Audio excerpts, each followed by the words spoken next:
When the first screening happened, you could see the potential in the film. Like it had a real comedic value to it, especially the first 20 minutes of the film. It's really, really funny.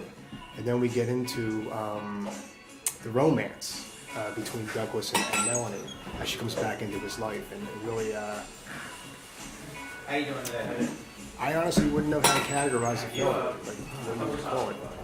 Romantic comedy with a little bit of action. So I would say that if I had to stick it into any genre, it would be more of a romantic comedy rather than a comedic romance.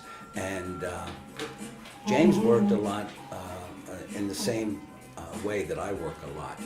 You have a couple of characters that are interacting in your script or your film, and then other characters start to pour into their life and to their surroundings.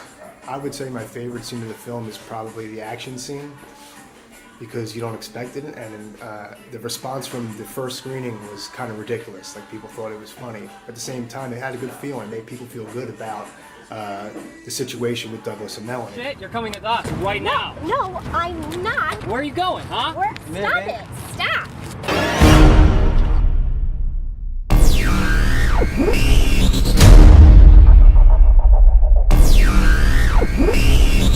us now. Go, yeah, they're getting all into it.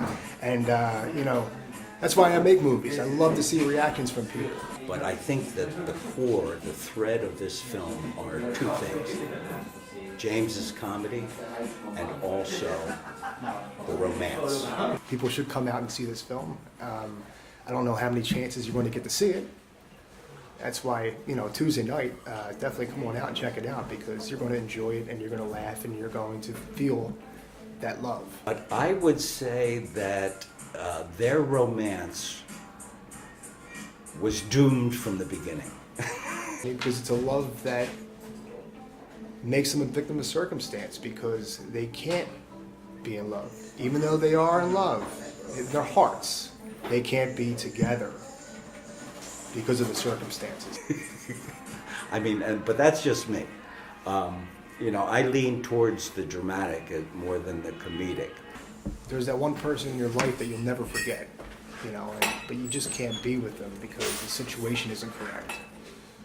And one day, even you get older, you look back and you think about that person, and you kind of wish you could see them, see how they're doing. And with social media now, it's easy to find anybody, but years ago, that person was gone, you could never find them again.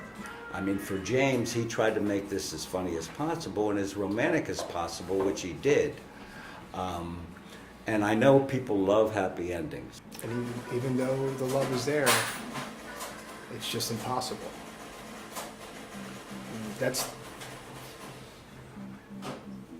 the story, really. That's, in a nutshell, that's what we're trying to tell. A story that is compelling. Some of the elements of the story, some of the film, are things that I've actually gone through in real life, some of it. So drawing from personal experience and being able to put that on the screen, and just some of the scenes that we shot,